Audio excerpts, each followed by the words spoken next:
why do we care about carbon dioxide?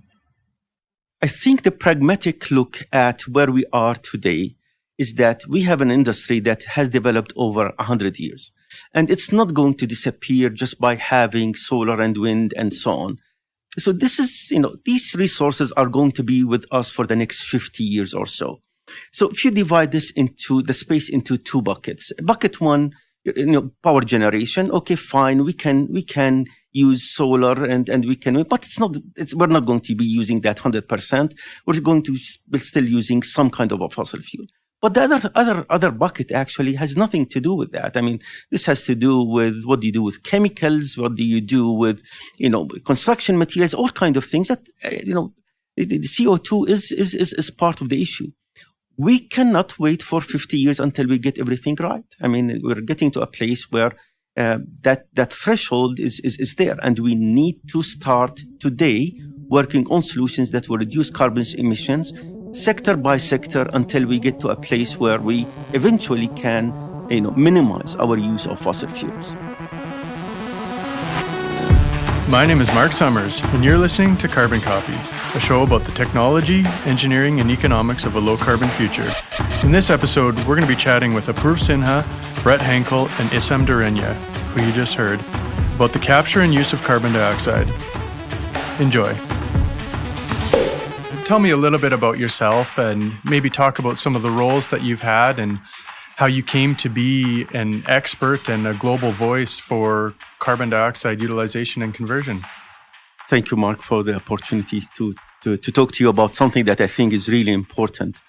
So I'm a chemical engineer by training, and I have been very fortunate in my career really to work in organizations that enabled me to grow and develop. And about 10 years ago, the idea of taking CO2, converting that into products, really started to crystallize in my mind. And I had an investment thesis while I was working at BP on basically how to use CO2 from a liability into an asset. And again, as I said, I was fortunate enough. I had, enough credibility that BP put some money behind these ideas, and we made several investments in the space. And then this was between 2010 to 2012. And with time, actually, I started thinking that this is something that I really like to be a bigger part of. And I had an opportunity in 2015 to really lead an organization that focuses solely on understanding the real opportunity of taking CO2, utilizing it, and making products out of it.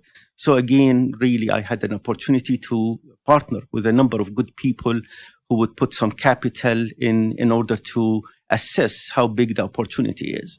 And what we tried to do there, we said, we really don't have any agenda. And this is very different than, so if you're a corporate, you want to do things for your business. If you're an entrepreneur, you think your technology is the best, right?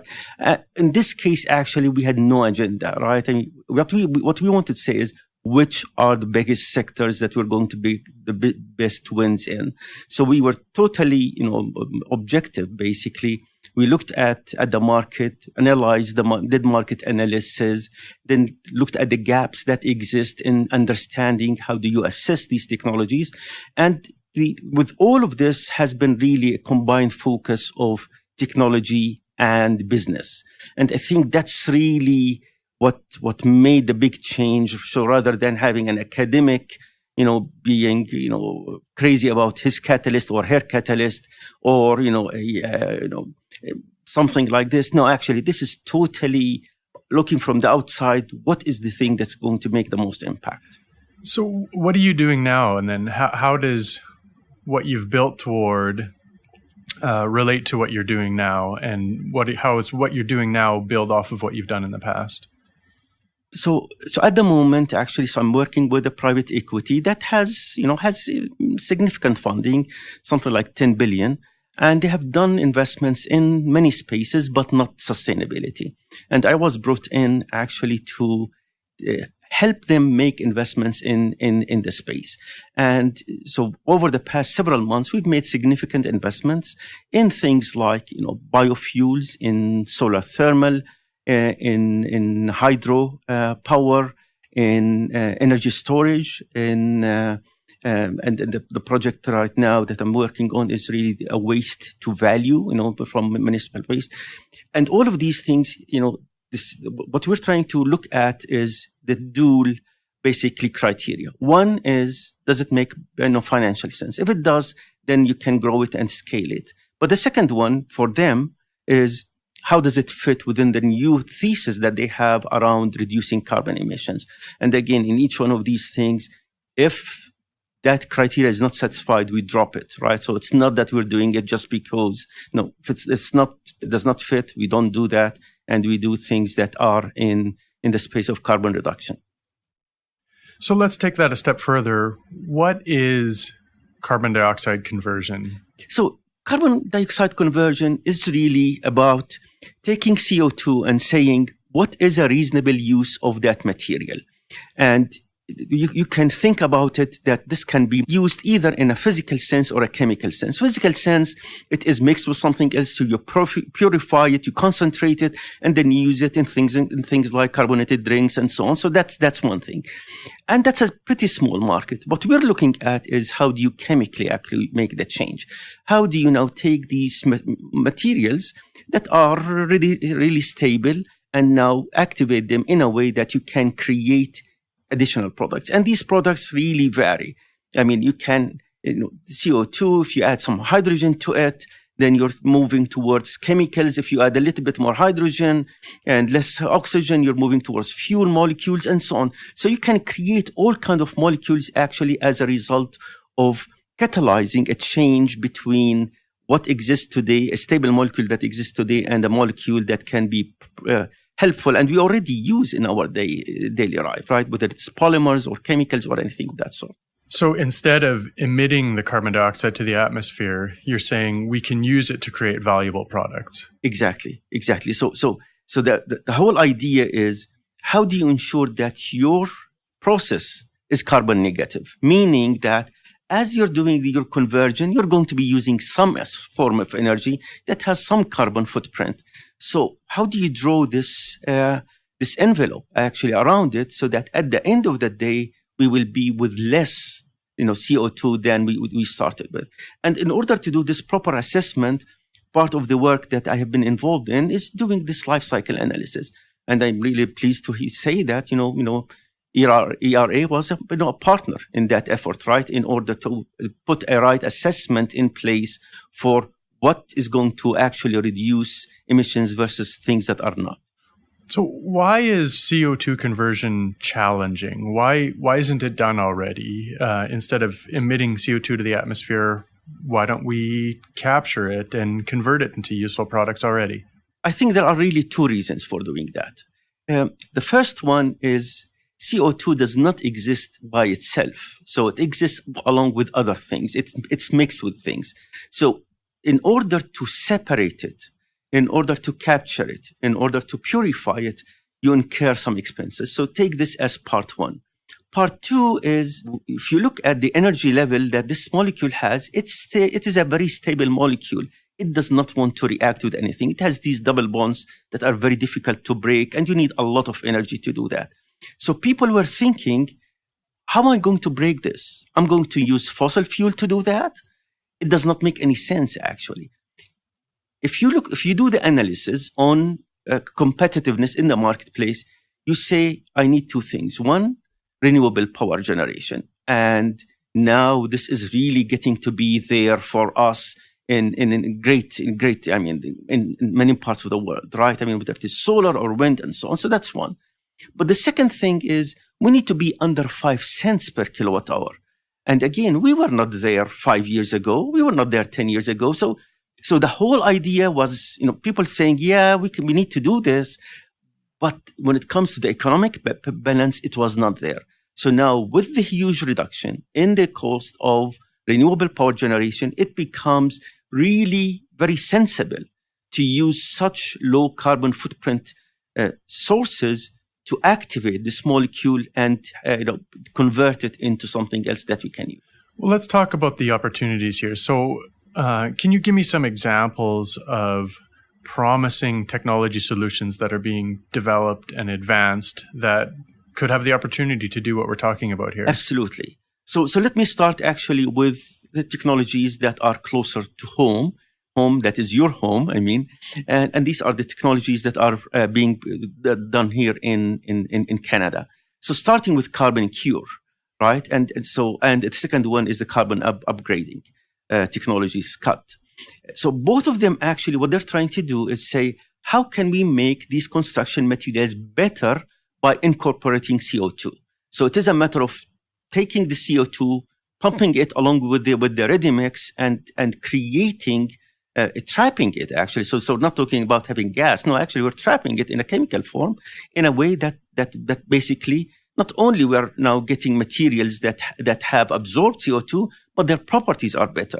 What are the properties? Compressive strength is better. Setting time is better. The way that you handle it is better, and so on. So on top of this, you're using less cement, meaning that you're using less things that emit. So one big category really is the construction materials. And again, Canada is really leading with a couple of technologies here, plus some others that exist in Europe as well as in the US. So that's one big category that I think is at the forefront. The second piece is really on polymers. And that is basically, how do you incorporate CO2 as a co-monomer, as a reacting species in your chain? And again, this is starting to gain some momentum. There are people who are doing it chemically. There are people who are doing it biologically. And in both cases, there are examples of products that actually are getting into the market today. And not only this, but again, they are improving the properties by that inclusion, and they're not including the cost, right? So the one thing that we really need to emphasize is this is a marketplace. So if you're going to incorporate CO2 and double your price, no one's going to do that, right? So you have to be very judicious in what kind of things do you want to do? And the examples that I'm sharing actually on polymers, for example, that can go into mattresses, that can go into insulation materials, that can go into packaging materials and things of that sort. I mean, these are things that A, incorporate CO2, and B, are either at the same price or less than the competitor that exists today. So you're saying that in some cases, we can make use of carbon dioxide, which is essentially a waste product. And not only can we make use of it, but we can in fact make the products better. Exactly. And again, it's really about our ability to navigate that space and go where the best situation is. The technology that we've been working on commercializing is essentially a process that turns carbon dioxide emissions, so gas emissions, into solid products, which can then be used in industries such as construction or plastics or advanced kind of materials to improve how things are currently being done. My name is Apoorv Sinha, and I'm the founder and CEO at Carbon Upcycling Technologies. We're a Calgary-based clean tech and advanced materials company. You talked about being a local clean tech company. Can you tell me a little bit more about what you do? The idea behind the company is to use this technical process that we've come up with to capture that carbon gas emission onto solid powders, such as graphite or coal or fly ash, and basically create an end product which can then be mixed into very ubiquitous materials that are used everywhere in the world, such as plastics or concrete or epoxies or glues, and essentially get a performance increase in that material such that you're not only making that waste into something valuable, but you're also helping that end product be more functionally desirable. So what you're saying is not only can you capture CO2 essentially, or convert CO2 into a useful product, which was originally a waste stream, but you can also improve the quality of the products that you're making. That's right, Mark. And one of the things that we chose early on in terms of our vision with the company, which is really kind of inscribed in the name with the term upcycling, was that we not only wanted to make that waste into something useful, but then also help what it was going into become better as well. So we wanted that upcycling, philosophy to apply not just to the waste, but also into the end product. Why is this important? Why is it important to take CO2 and turn it into products? That's a great question.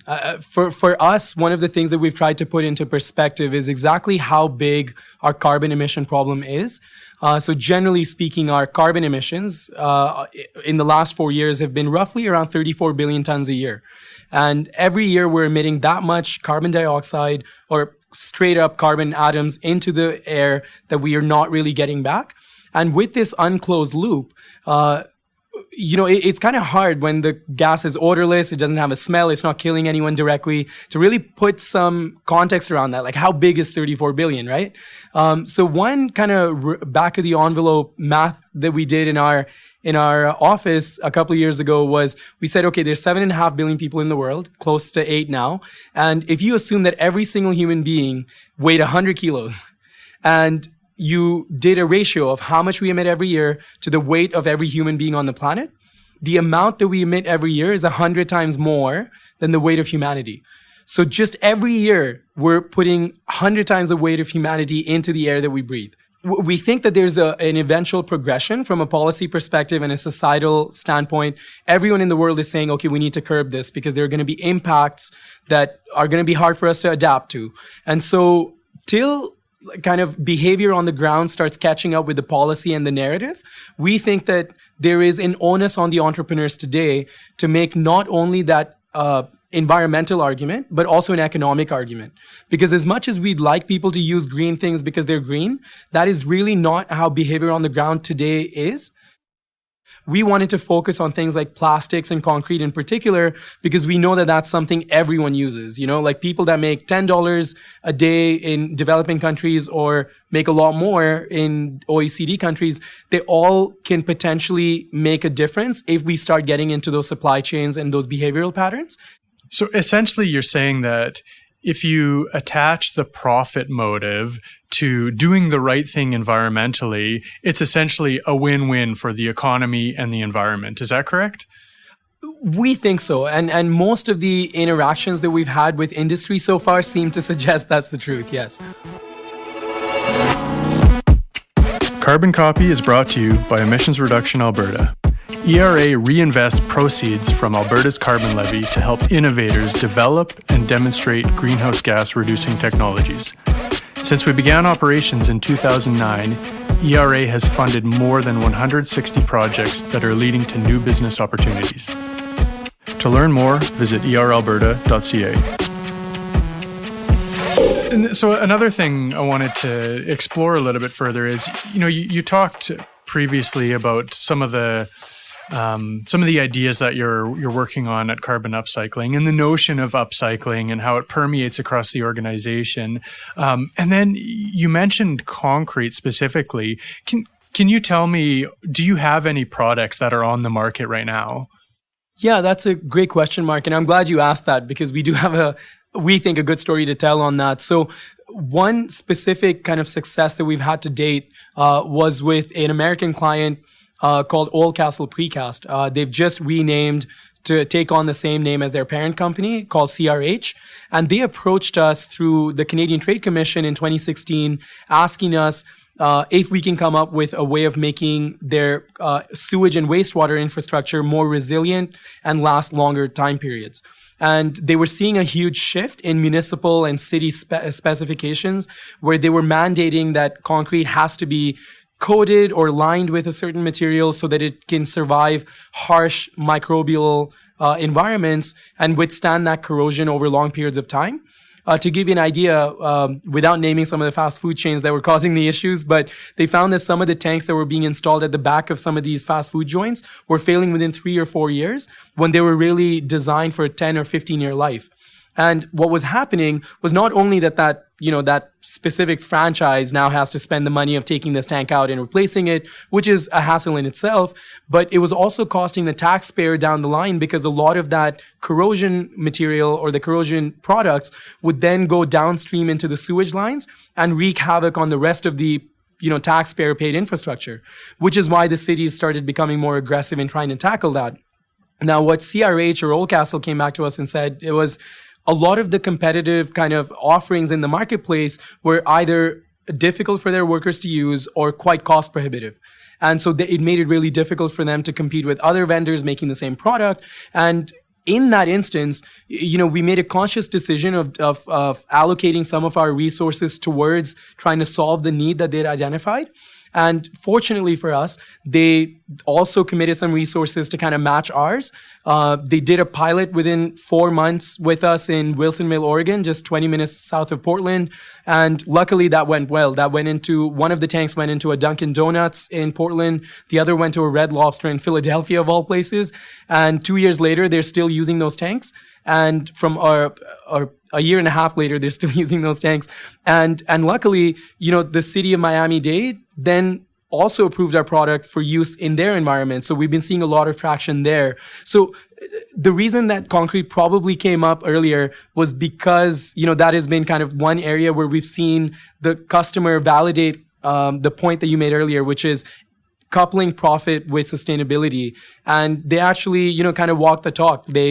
When we showed them that we could meet some of the criteria or the checklist that they had listed out for us, they said, yes, we'll hold up our end of the bargain. We'll start using you, making connections in the industry and specifically buying your product, right? So it was quite exciting. And we're hoping to start building on some of the momentum we have there and be more aggressive about approaching even other players in Miami, which we haven't done yet. So there are some real challenges associated with capturing carbon dioxide and separating it from other gases. Why is this important? There's a couple of reasons. CO2 capture has been a barrier to the implementation of CCUS, which is coined carbon capture and utilization or storage.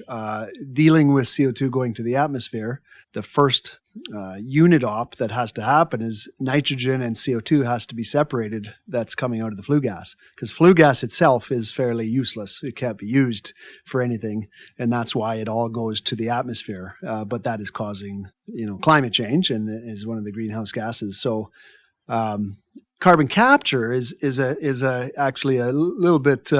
It's a coined term that's been used in the industry for a long time, but actually what it is, it's a CO2 nitrogen separation is the heart of the technical challenge to do that. There's other challenges to do with other contaminants in flue gas too, but the heart of the technical challenge is to separate carbon dioxide from nitrogen, which really like to be together, and it's an expensive proposition to separate it. So reducing the cost to allow the whole value chain of capturing the CO2, transporting it to where you need it, and then using it, whether it be any way you do use it, as long as it doesn't go to the atmosphere, right? That's the key.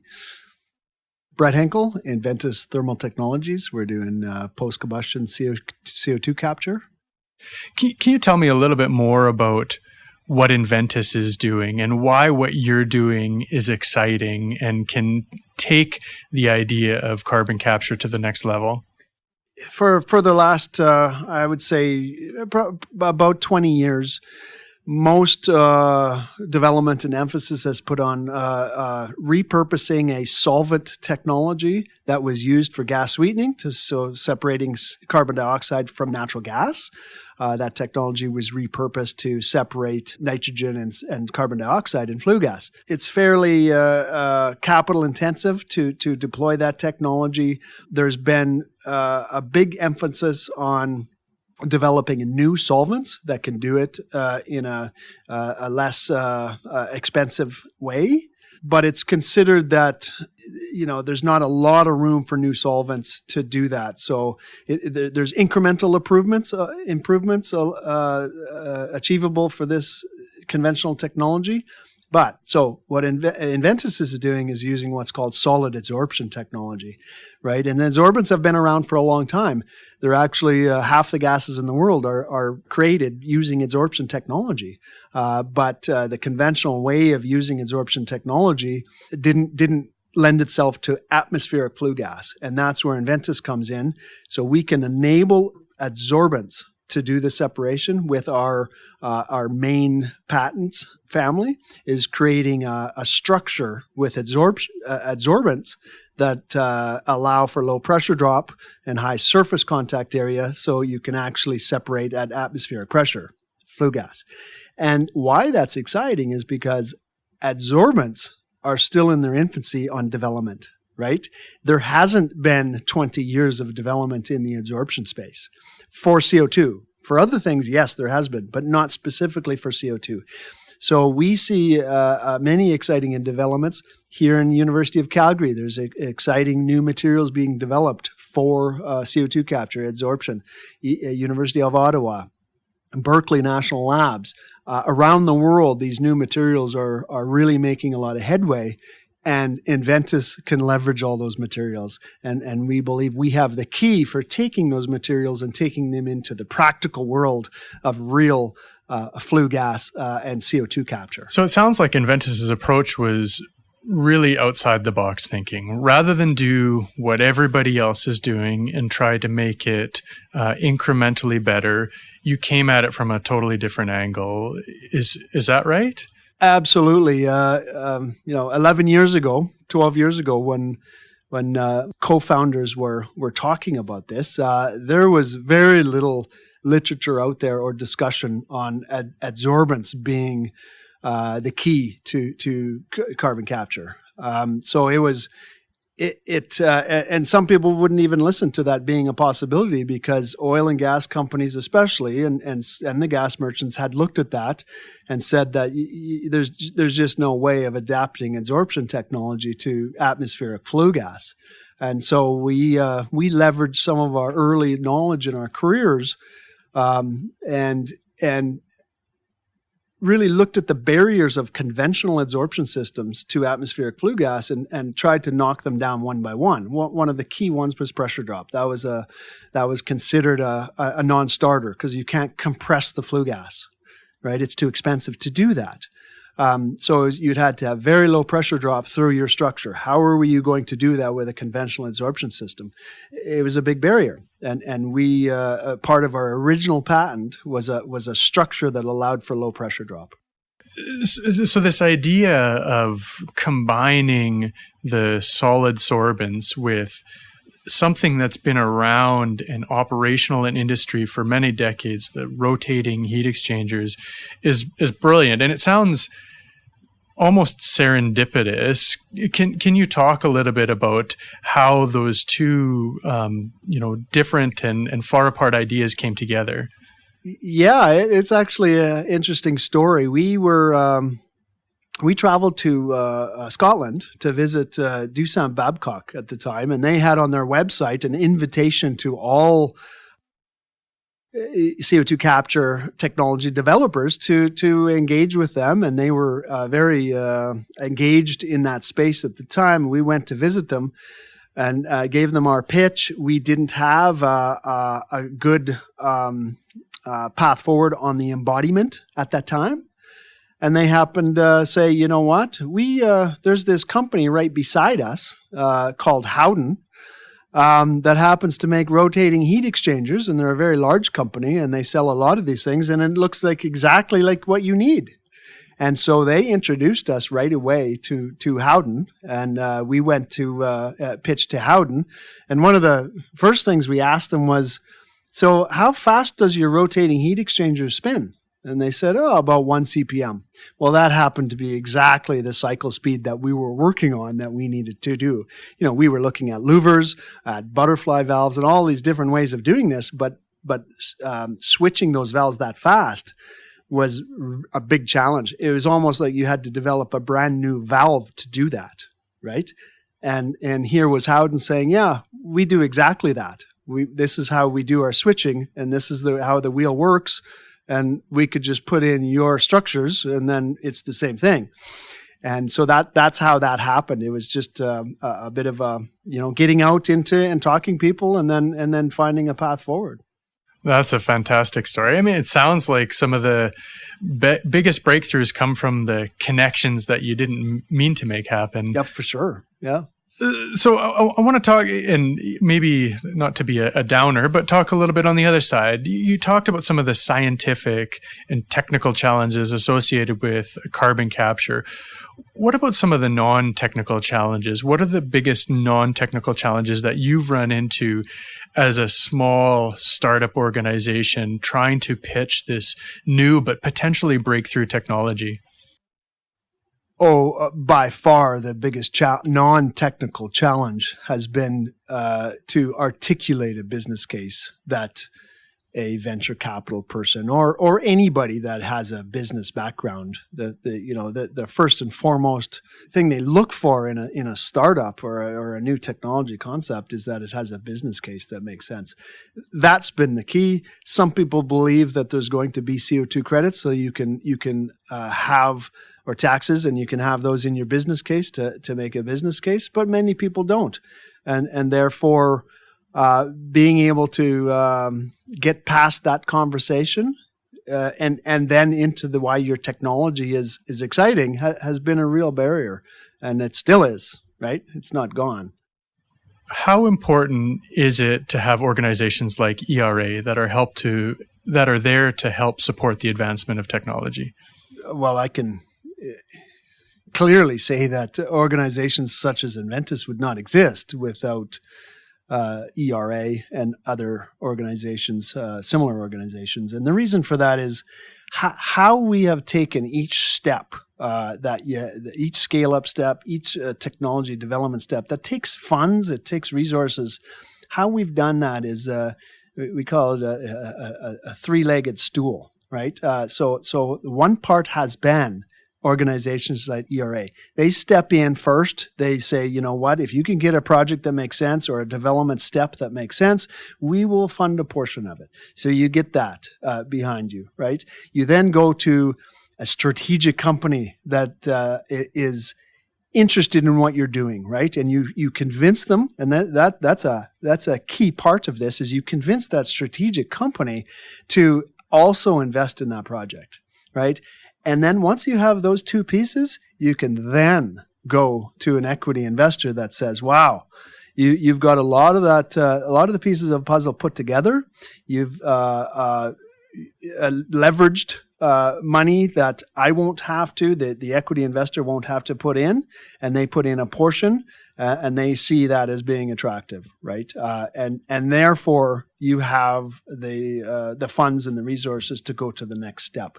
Without the first part in this space, especially, right, because the business case is so difficult, without that first part where ERA and other government organizations step in, that project wouldn't go forward, or that development step would not go forward. When it comes to reducing greenhouse gas emissions, some say the answer is renewable energy. Some say the answer is energy efficiency. Some say the answer is carbon capture and storage. Some say the answer is carbon dioxide conversion. Where do you sit in all of this? What do you think is the right area to invest our dollars? Or is there only one area that we need to invest our dollars in? So I think the starting point is that there is no silver bullet, right? There is always going to be multiple solutions that have to be deployed. If you are in, one part of the country that has no wind, it does not make sense to say, oh, it's only about wind, right? So I think we have to match, geographies with the resources that exist there. But at the end of the day, it's about a combination of solutions that include all of the above. Not only this, actually, more importantly, is the realization that some of these actually can go hand in hand. What do I mean by that? Take biofuels, right? So we're talking about something that, taking, these plants and then through fermentation processes, converting that into ethanol that can be used as substitute for fossil fuels and so on. That's excellent, right? That's good.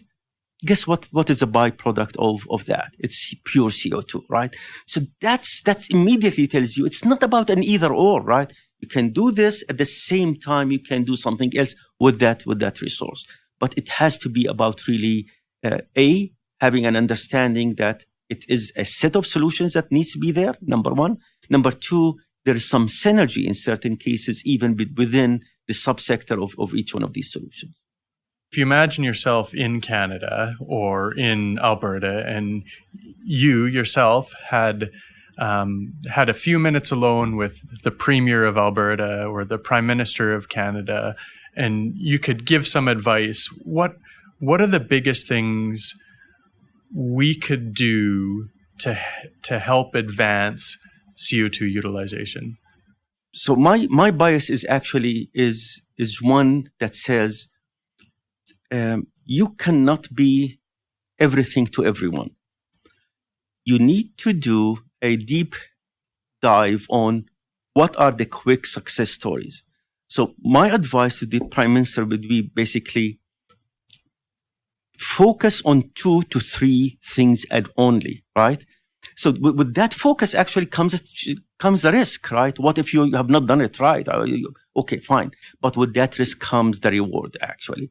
So I would say do not be everything for everyone. You cannot solve all the problems. You decide that these are the 3 areas that I'm going to be excel in, right? Let's say CO2 and construction, and I'm going to be, because this is fastest market and so on. Create that success story. With that creation of success story, I mean, it's just incredible. So success, begets success, right? I mean, so all what you, this becomes now an autocatalytic reaction, really. But you need to start with a success. And I want to go back to Carbon Cure, not only because this is a Canadian company, but actually because if you look at it, what they're looking at is a solution that is competitive, economically, and easy to deploy. So this is extremely important, right? In order, it's few $1,000s for you just to deploy the solution. It's not a few $1 million, right? So basically by the government, by Alberta saying, I'm behind 1, 2, 3. So are people going to be unhappy because, government should not choose? Actually, it's not that you are choosing. It's just that basically what you're doing is saying, I want to be a leader in this. The way I'm going to do this is through success stories. And these are the success stories because of the time to market. You cannot bet on something. I mean, algae is a great idea, but it's going to be 15 years before anyone does anything with it, right? So is it the right thing for you to be focusing on? Probably not. You want, just because people have this shorter span, really, attention span, you need to have something that can go into the market in the next couple of years. ERA has invested in a number of promising technology opportunities in both capture, utilization, and conversion.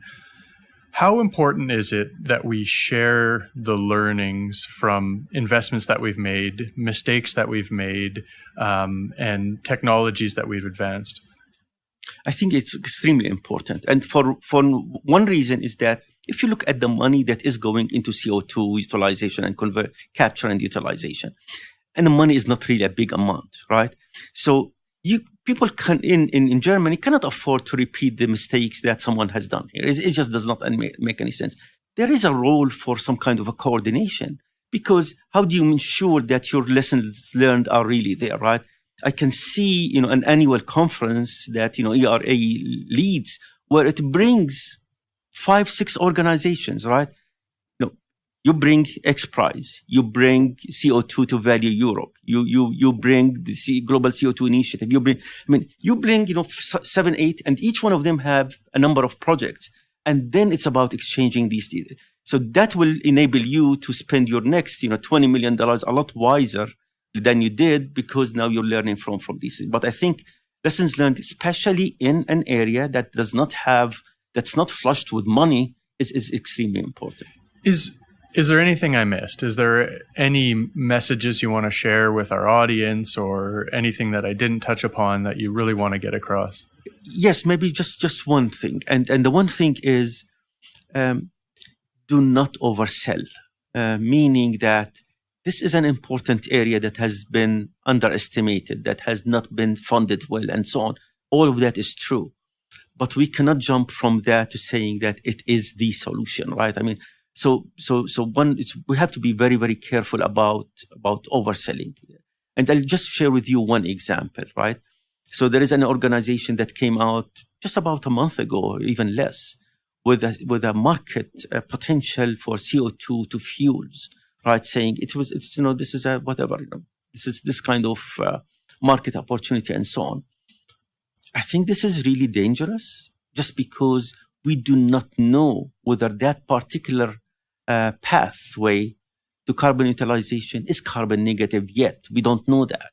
And until we know, we should not push it. We should really push things that we have a lot of more certainty. So I go back to the role that we play as, people who make sure that the message is the right one and it's not hyped and is not oversold. Thanks for listening to Carbon Copy. Rate and subscribe on your podcast app of choice. And for more information on the work ERA is doing, visit eralberta.ca. Until next time, this is Carbon Copy, and I'm Mark Summers.